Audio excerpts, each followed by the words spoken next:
Really interesting quotes from an in-depth interview with both Omar Barada and Dan Ashworth before the Liverpool game, and some interesting quotes regarding transfers, players, and Erik Ten Hag. Going to get through all of that this morning, you guys, and get your opinions on it. Obviously, still circulating and dissecting what happened at weekend, and I think all of these stories now come in fittingly. And I wonder if things are changing. Just on the radio this morning, people are talking about Ten Hag having a month left in his job. We're talking last night on the United View with Flex and the guys and everyone there, and Alice as well, talking about how Ten Hag really is hanging on by a thread right now, and the fan base is starting to turn a little bit as well.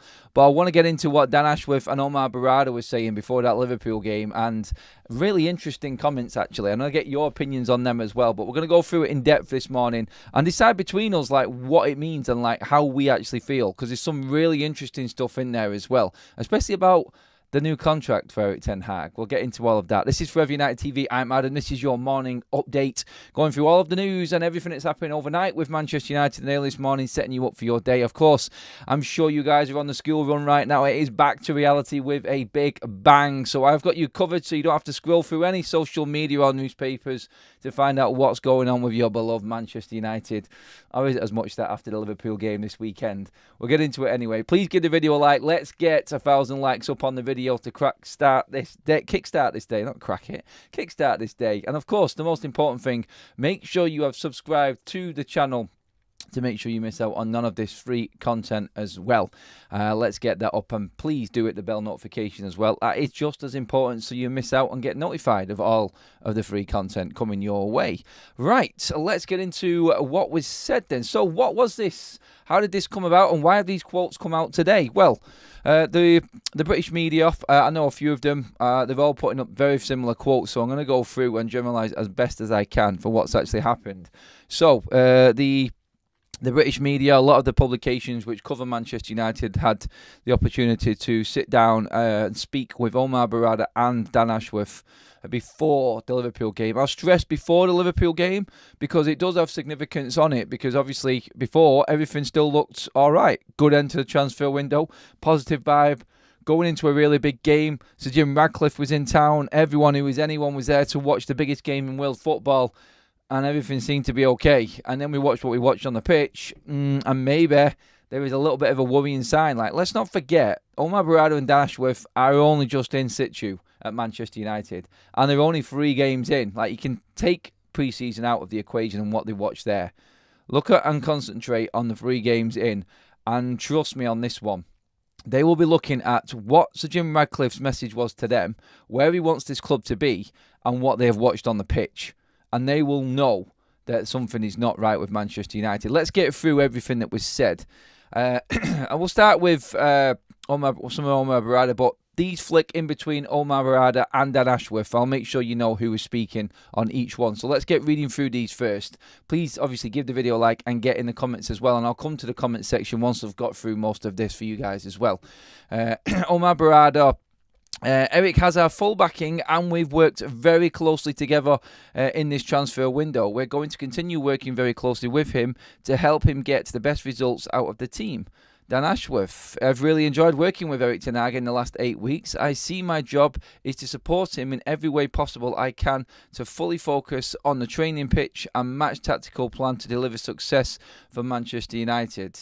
Omar Barada, we believe Erik Ten Hag is the coach we need and we fully support him. Again, I reiterate, this was all before the Liverpool game, and there is a lot that can happen in a game that can really change an opinion on people and start to make people worry. Omar Barada, it's on the decision to keep Erik Ten Hag. This is the most interesting one. It's a decision to keep Erik Ten Hag this summer. That was taken before both of us, me and Dan Ashworth, arrived at Manchester United. But as I said before, we are happy with the decision. Erik has our full support. That's the key one in all of that. So Omar Barada has said that both him and Dan Ashworth had nothing to do whatsoever with the decision to keep Erik Ten Hag.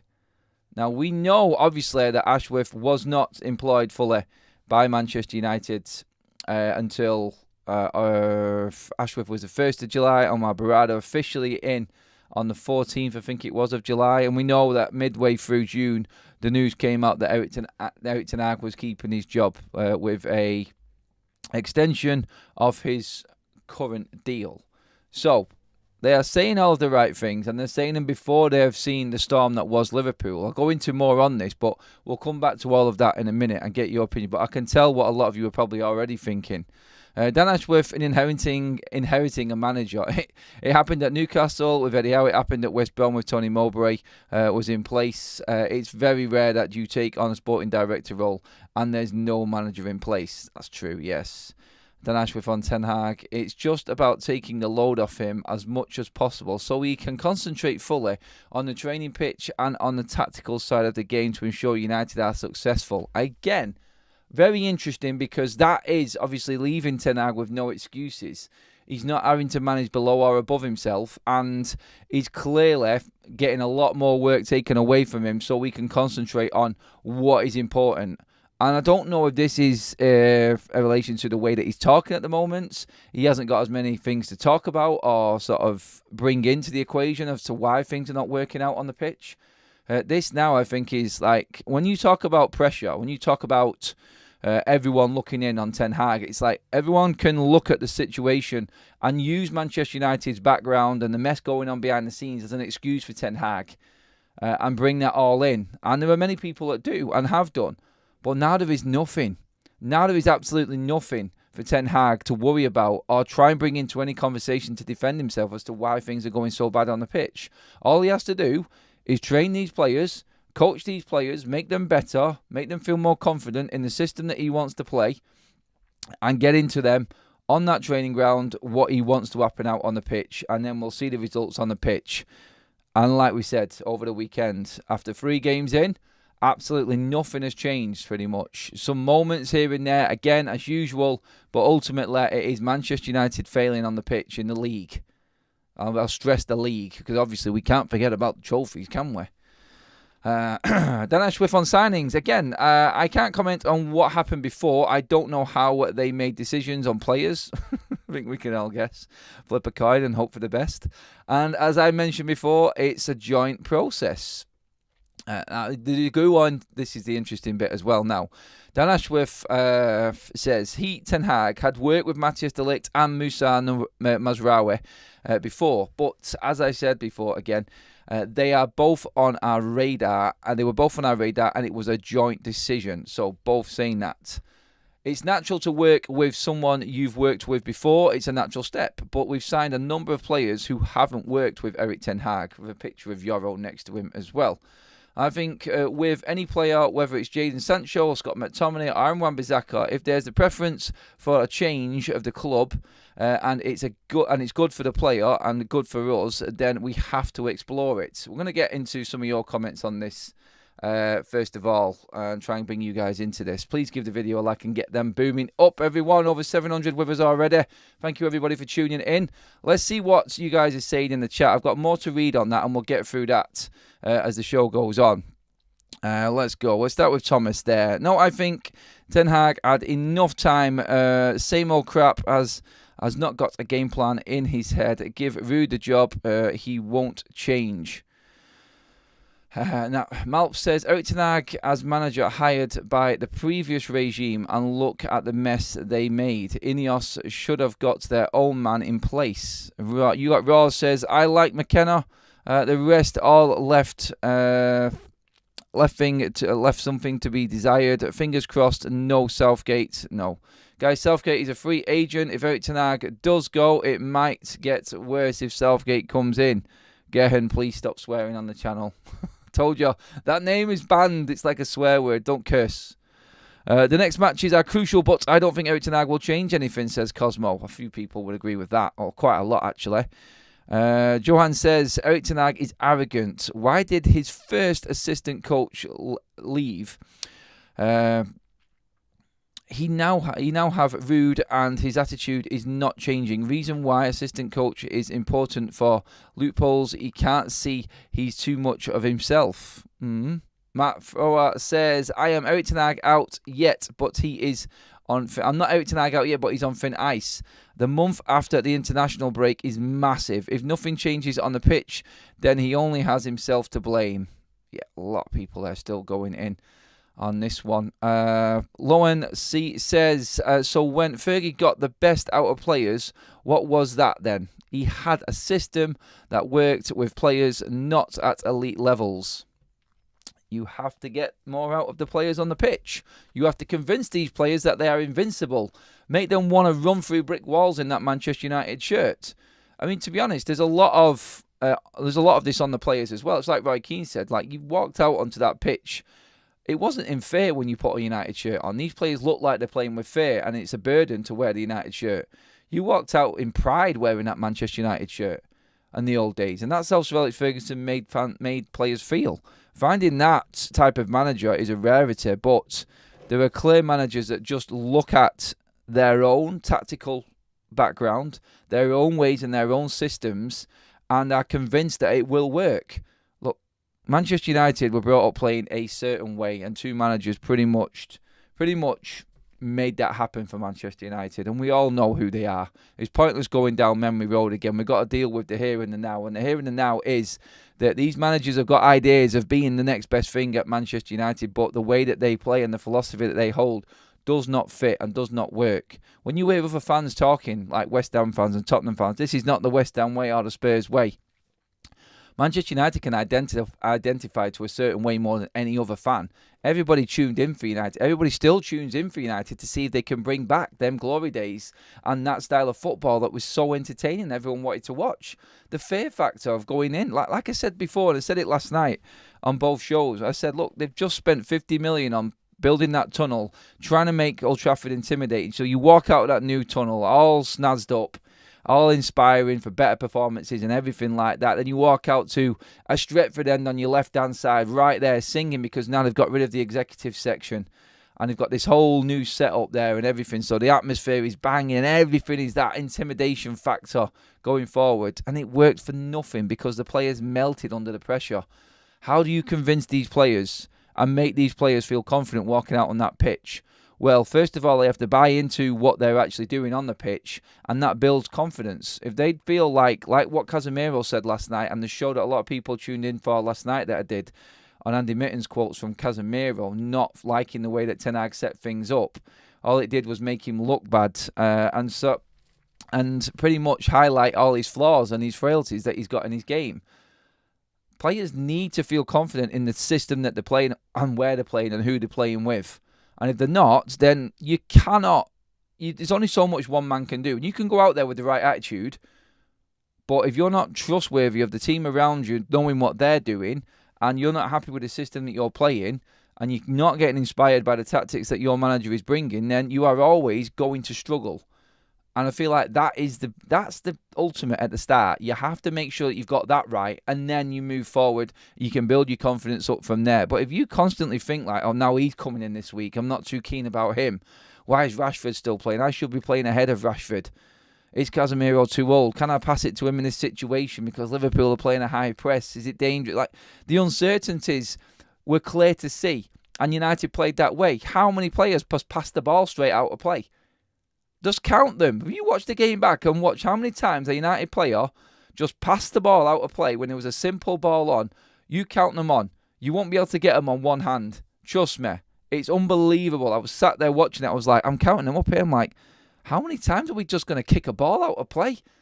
It was embarrassing. It was. And that's the players with no confidence. So how do you get that back? That is the question. And Barada and Ashworth are the ones that are talking up here and saying they're going to back Ten Hag and try and make his job easier so he can just concentrate on doing exactly that.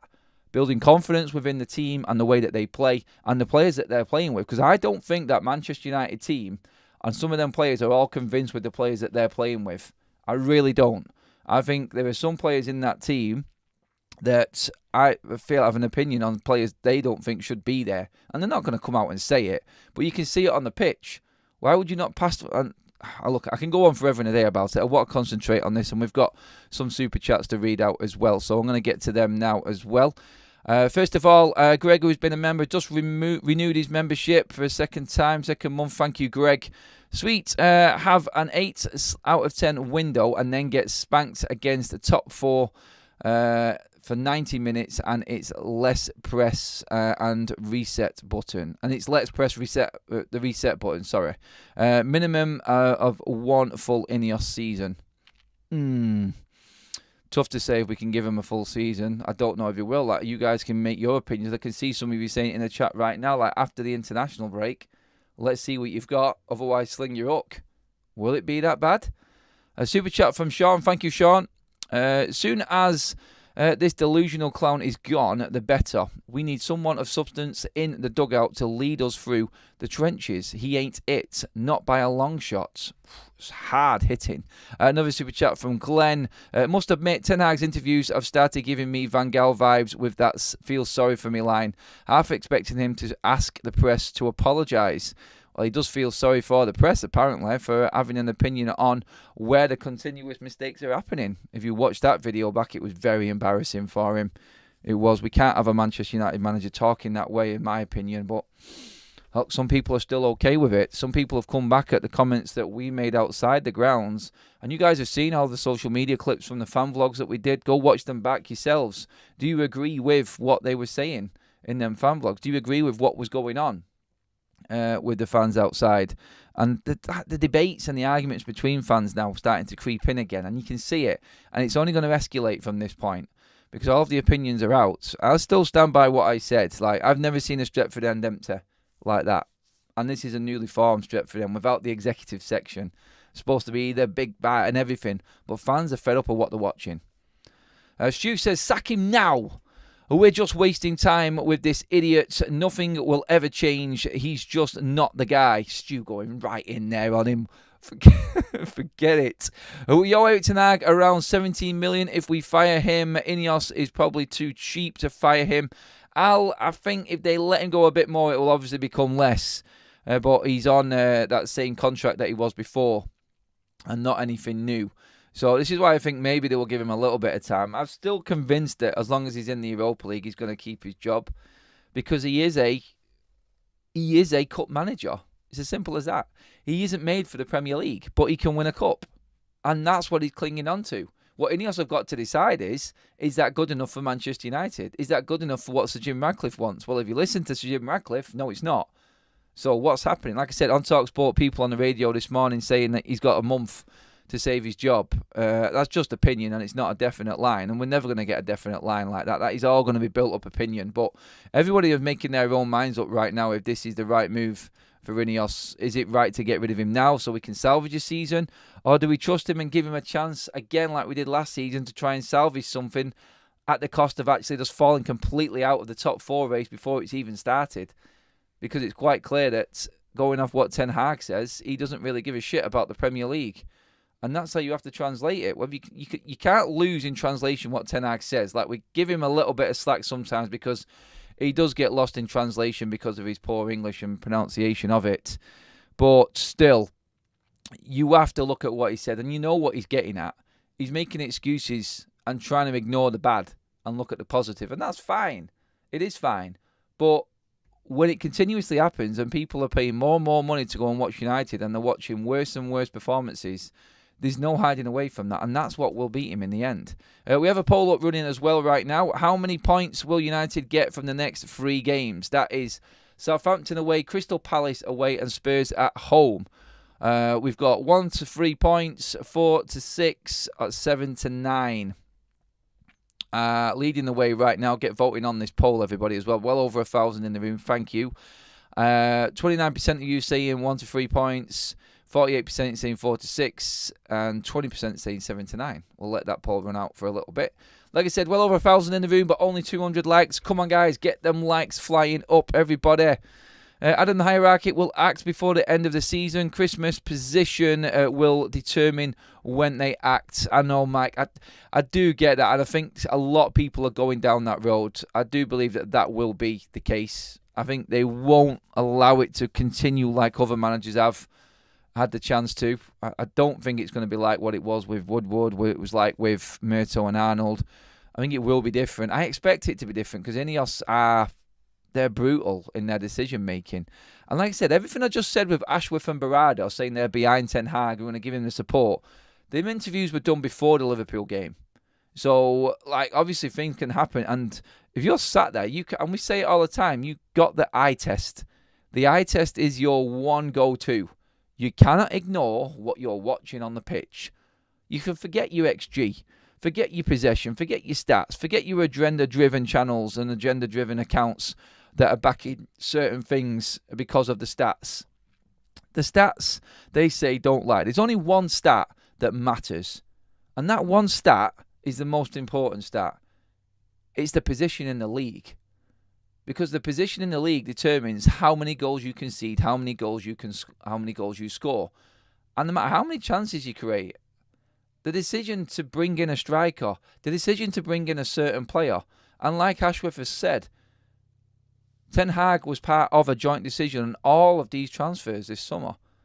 So, when you're looking at a forward and you bring in Xerxes, who doesn't score many goals, when you're playing a forward like Rashford, who continuously fails to do anything in a game, and you're looking at XG because of chances created, well, you're the ones who are playing the players that don't put the ball in the back of the net. You're the ones who are playing players that can't pass the ball 10 yards. You're the ones that are playing players that have continuously failed in their positions. And the stats and everything else, I don't care. I don't give a shit for XG. I don't give a shit for possession. I give a shit for mentality and being able to handle adversity on the pitch and dealing with a game. Because every single game's a cup final for a Manchester United player. If you can't handle that, then the table will tell you exactly what you need to know. And it is telling you exactly what you need to know right now. We are crap. And this team is not performing for Erik Ten Hag. So, yeah.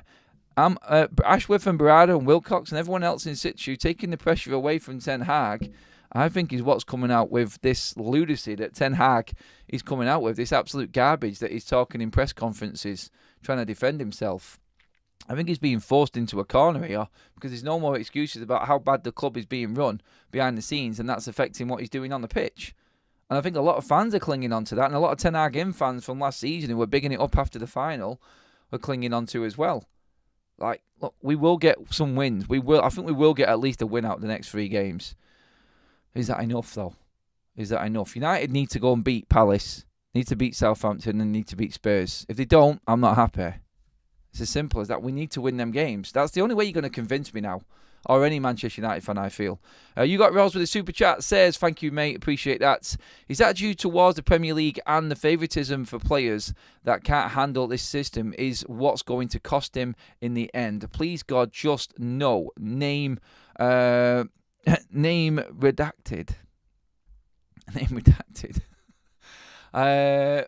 We've also got, who was it there? Jim. Yes, Jim has renewed his 9-month membership. Don't play an Arno. Try Baying Day.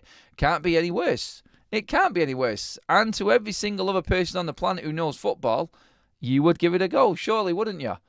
No, not Ten Hag. He brought him in. So no chance that that's going to happen. And we're going to drop Andre Onana. I want to get back into some of these other quotes as well, try and finish up. Ashworth, I'm going to just carry on from this bit here regarding the players and how Ashworth's seen it. I think with any player, whether it's Jadon Sancho, Scott McTominay, Aaron Wan-Bissaka, if there's a preference for the change of the club, it's good for the player and good for us, then we have to explore it. That was the last one that we said. Ashworth also goes on, we felt we had enough depth in that particular position. We have 4 very good wide players. Jadon Sancho was the 5th. If it was good for him and good for us, it was something we were prepared to consider. And that's why he moved to Chelsea. But interesting there how Ashworth has said that Jadon Sancho was 5th choice. There was never a chance that Sancho was going to stay at Manchester United. Sancho wanted to take the Chelsea opportunity like Scott McTominay and Aaron Wan-Bissaka. We're not in a position where we're showing players the door. It wasn't like they were forcing him out, is what Ashworth was saying. Kind of think it still was, though, to be honest. I like the squad. I've been through 25 transfer windows, and there's never been one where you can say everything went perfectly. But overall, I'm happy with the players that have been brought in, the depth and the options that Erik Ten Hag and the club have. depth that Ten Hag has. So Ashworth calling out what is actually there already, and Ten Hag has got options, has got depth. Over to you, Erik, again, inadvertently saying, we've done our job, go and do your job. Again, everything that was in this interview is backing Ten Hag. I'm saying he's the right man, but also saying, look, we've done our job. We've got these players in. We've made big decisions. We've had to sell players that we probably didn't want to sell to make sure that Ten Hag had a squad that was balanced and he could use through a season. So that's what you've got to look at in all of this as well. Omar Barada said, if you look at the teams that have success for many years, it's because they have the right coach. Sign the right players, have the right structure around the coach and the players. You have to make good decisions consistently. You know where I'm going with that one. We don't want to just win the Premier League and be satisfied. We want to create a team that can fight for the Champions League, the Premier League and the domestic cups on a regular basis. That's from Omar Barada again. Dan Ashworth, we want to make sure we have enough depth without having a bloated squad to keep players motivated and confident that they have a chance to play. If you have too big a squad, it can cause problems. So basically just thinning the squad down was important as well. Dan Ashworth on selling academy players for PSR. You have to generate money to be able to spend it again. That's what has changed in the number of players who will be only one, who will only play for one club. That's a consequence of the rules. So basically saying that these players that play for one club now won't happen anymore because they're having to sell players because of PSR. And obviously make sure that you are obviously in the black when it comes to finances. Like PSR is a massive thing, and like Dan Ashworth and both Omar Barada will know this and know that it is vital that they actually get the right amount of money for the players at the football club right now. And if it means selling academy players, then it means selling academy players to balance the books. They have to be brutal. Obviously, I think that puts a lot of pressure on Ten Hag as well in saying, look, get qualifying for the Champions League. Take that out of our hands. If we've got money from the Champions League, then we can obviously then look at the playing staff, and we don't have to actually go in the market and sell these players. We have the opportunity not to. Super chat in from Nicholas. Thank you, Nicholas. Really appreciate that. I totally support the manager. This is my first year with the new structure behind him. I can see what he's trying to do. Play out from the back and control the game. Give it time. Sir Alex needed time. Arsenal needed time. Nicholas, I appreciate the super chat, mate. I get what you're saying, and it's credible that you actually do support the manager. But I think a lot of fans are just fed up with the same old stuff. It's 3 years, mate. This is the third year and nothing has changed. That's the problem. It doesn't look like it's going to change either. See what he does, but he's going to have to start doing it soon because he's had players before, and everyone all of a sudden thinks that he hasn't had the players before. He has. It's not just that he's got them now, and let's see what he does with a good structure. It was excuses last year. He had the squad last year to do more, and everyone just fell into the trap with the injuries and everything like that. Glenn C with another super chat. Not just in the league. What if the first 3 Europa games go wrong? Twente, Porto, and Fenerbahce away. We need that Champions League avenue to stay alive. Honestly, if he fails in them first few games in the Europa League, he is in big trouble. He is in massive trouble. So we'll see how they go, but I think they will be absolutely crucial to him. Please give the video a like. We've got over 1,200 in the room on the morning show. Thank you, everyone, for tuning in. We've only got just under 300 likes. That should be a lot more for over 1,200 in the room, everyone. Really appreciate you joining us on this morning show, going through everything that Omar Barada and Dan Ashworth have been saying to the media. This was all done before the Liverpool game, and I'll keep saying that. So anyone who thinks that this has come out after the Liverpool game and they're looking like, whoa, hang on a minute, why are you saying this? Obviously, like, everything looked great before the Liverpool game. Yeah, we were unlucky against Brighton. You could get past that one, but you can't get past a result like that. And that was what was continuously happening last season. Omar Barada and Dan Ashworth and everyone else in the structure will be watching that and going, is this what we've got to look forward to now? Like, we've given him everything. He's got plenty of players available there. How long do we consider Ten Hag's future if this is going to keep happening? So like everybody has said, Ten Hag will get the time, and I accepted that he was going to be here for the full season. And I'll keep saying that. I want to see what he can do. Like, I know what Ten Hag is, and I'm not confident in him. He's never going to win United the title. But can he get United to the Champions League? Maybe he can. Maybe that's his level.